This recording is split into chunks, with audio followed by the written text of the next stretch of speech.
No dia 28 de agosto de 1976, Elvis se apresentou no Rafais Pavilion em péssimas condições, o que levou os críticos a dizerem: desastre, a morte do rock and roll. Um pouco antes, Elvis foi levado por Nick e Joe Esposito a empreenderem um negócio de quadras de raquetebol.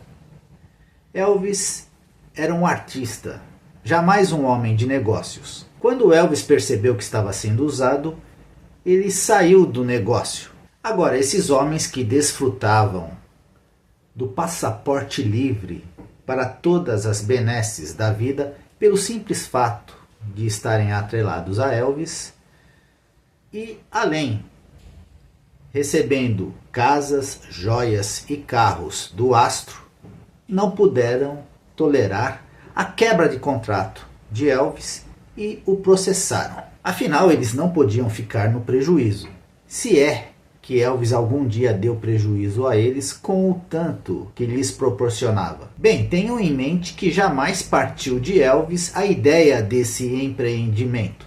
O Dr. Nick diz várias vezes durante a leitura do livro que se Elvis estava viciado em medicamentos perigosos ou qualquer outro tipo de droga, ele não tinha conhecimento.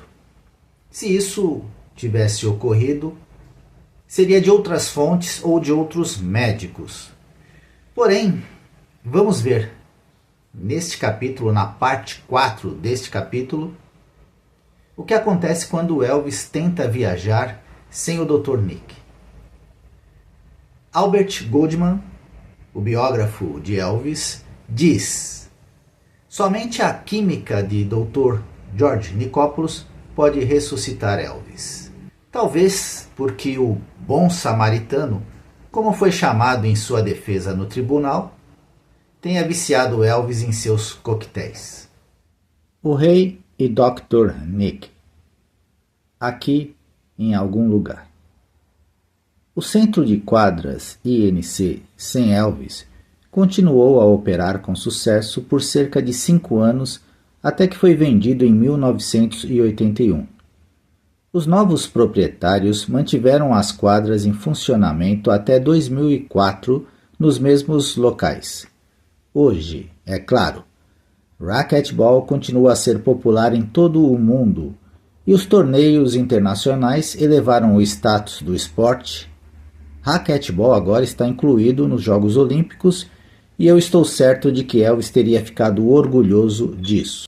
De qualquer modo, várias informações do procedimento do nosso negócio foram erroneamente divulgadas, afirmando que Elvis investiu grandes somas de dinheiro ou teve que pagar grandes montantes em consequência de complicações legais resultantes de nosso investimento. Elvis, no entanto, nunca investiu nenhum dinheiro no seu empreendimento com Joe, McMahon e eu. Um livro afirmou que Elvis contribuiu com $1.300.000 em troca de 25% do negócio. De fato, $1.300.000 foi o preço total de ambos os locais. Isto incluiu a propriedade na qual todos os 4 seriam obrigados se decidíssemos contra um arrendamento de longo prazo. O principal problema desde o início da empresa foi, aparentemente, a exclusão de Vernon e Parker da decisão de Elvis participar. Não foi uma tentativa consciente de contorná-los. Nem Joe nem eu achamos que precisávamos de sua permissão para abordar Elvis sobre o seu interesse. E certamente não sentimos que era da nossa conta perguntar a Elvis se ele tinha comunicado sua decisão com seu empresário e seu pai antes de prosseguir. Com o dia da próxima turnê se aproximando, Elvis ainda estava um pouco zangado comigo por causa da confusão das quadras de racquetball. Uma noite, ele me ligou e perguntou se eu poderia ir até a sua casa. Depois que eu cheguei, ele começou a me pedir medicamentos diferentes que eu não achei justificáveis. Então eu disse: talvez seja útil você pedir a alguém que lhe acompanhe na turnê, porque eu acho que você não ficaria muito contente com a minha ida. Conversamos sobre isso e ele disse que não precisava fazer isso. Mas eu alertei Tish que ela precisava ir no meu lugar. Um dia antes da turnê, Elvis disse que tinha outro médico para levar. De qualquer maneira, Tish foi junto. Fiquei de fora dessa turnê e tinha planejado fazer o mesmo quando a 6ª turnê começasse. Tish ligou depois do primeiro show, no entanto, preocupada com o tratamento que Elvis estava recebendo e a maneira como ele estava reagindo aos seus medicamentos. O Rafai's Pavilion, em Houston, Texas, foi a 2ª parada da excursão. Foi um show matinê, o que era incomum, quando apenas uma apresentação era agendada por dia. Elvis estava bombardeado. As pessoas literalmente levantavam e saíam. Eu estava em uma reunião de negócios em meu escritório com Mike McMahon, quando Barbara Klein cochichou no meu ouvido e disse enfaticamente: "Você precisa atender a linha 2. Era Parker. Ele disse: "Vernon e eu já discutimos isso, e nós ficaríamos muito satisfeitos se você resolvesse voltar para a turnê. Não podemos continuar cancelando datas. No ritmo que está, vamos ter que desistir da coisa toda se você não puder estar na estrada." Eles queriam que eu os encontrasse em Mobile, Alabama, e tentasse assumir o controle do que estava acontecendo. Eu disse a Parker: "Não voltarei a menos que Elvis peça desculpas pelos insultos em relação ao empreendimento das quadras de racquetball." Elvis nunca tinha pedido desculpas em sua vida, por isso era difícil para ele dizer: "Eu sinto muito." Depois de uma reunião com os meus parceiros do grupo médico, liguei de volta para Parker e disse que iria, mas que eu precisava de uma segurança se fosse viajar com Elvis em uma base permanente. "Não posso largar o meu emprego sem uma garantia, como tinha feito antes. Meus colegas disseram que perderam dinheiro quando eu estava longe e eles tiveram que fazer horas extras para cuidar de meus pacientes." Estipulamos um valor para Elvis compensar o grupo médico pelos problemas causados pela minha ausência. Pegamos um dia normal e cobramos uma diária para cada dia meu em turnê. O dinheiro era para ser pago diretamente ao grupo médico ao invés de eu receber. Eu nunca tinha cobrado Elvis pelas visitas em casa, e ele mencionou isso a mim em várias ocasiões. Eu ria e dizia: "Como se cobra por um dia de 18 horas?" As pessoas tinham testemunhado os efeitos colaterais dos medicamentos em Elvis durante a sua performance em Houston. Elvis tinha tomado Promazina para a depressão. Nota: Promazina é um medicamento que pertence à classe dos antipsicóticos fenotiazídicos, um antigo medicamento usado para tratar a esquizofrenia.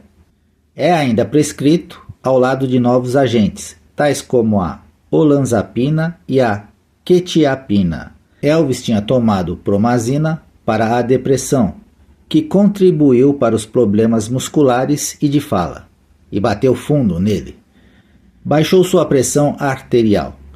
Ele não podia exercitar-se. Sempre que Elvis tomava Promazina à noite, ele ficava letárgico o dia seguinte inteiro, porque era uma droga de ação longa. Se ele tomasse uma segunda dose, ele poderia ficar mal por um período maior. Eu tinha notado quando monitorava o estado de Elvis no palco que sempre que tinha problemas com equilíbrio e fala, a sua pressão arterial estava muito abaixo do normal. Além de administrar Promazina, o médico que acompanhou Elvis também pode ter dado Donatal, uma combinação de drogas utilizada para pessoas com síndrome do intestino irritável e também para úlceras no estômago.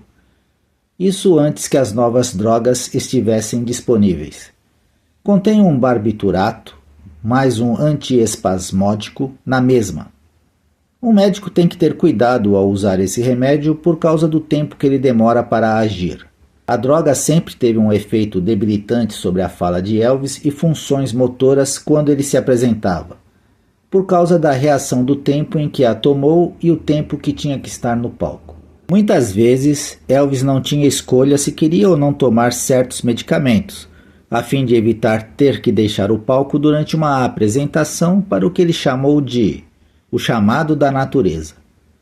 Era um ato de equilíbrio difícil para qualquer médico ministrar suas medicações onde elas seriam mais eficazes no tratamento de seus problemas crônicos intestinais e não causar efeitos colaterais embaraçosos. Lenta e cuidadosamente nós o fizemos ao longo da próxima semana de shows. Elvis estava realmente lutando, especialmente depois de Lakeland, Flórida, e Huntsville, Alabama, onde ele executou 5 shows brutais em 2 dias. Eu não conhecia nenhum outro artista no mundo da música que tinha uma agenda tão rigorosa na estrada como Elvis em uma base contínua. Finalmente eu disse a Parker, na frente de Elvis, isso é loucura. Veja o que este tipo de programação está fazendo com ele. Eu não posso fazer parte disto. Como resultado, Huntsville foi a última vez que Elvis realizou 2 shows numa mesma noite em turnê. Final da parte 4 do capítulo 4. Bem, chegou a hora agora de agradecer aos amigos, aqueles que seguem o nosso canal e sempre fazem comentários, dão seu like, e algumas pessoas se dispõem a contribuir com uma quantia em dinheiro para a chave Pix Maxi com 2x maxiventura@yahoo.com.br. E hoje eu quero agradecer às amigas que contribuem sempre para a manutenção do nosso canal, para ajudar com as pesquisas, com as compras de livros e com tudo que custeia um canal como este. É de grande ajuda e de grande valia, e por isso eu agradeço muito e posso manter o canal em memória a Elvis, trazendo sempre novidades e sempre livros novos. Por exemplo, eu já estou trabalhando no nosso próximo livro, enquanto eu estou passando este livro para vocês, o audiobook, que vai ficar, como outros audiobooks, na nossa página do canal. Estão arquivados lá para você ver e rever sempre que puder. Bem, o beijo no coração das amigas hoje, Lourdes Francisquete Pereira, também a amiga Claudete Yukiko Nepomucemo e Flávia Lia Arantes de Azeredo.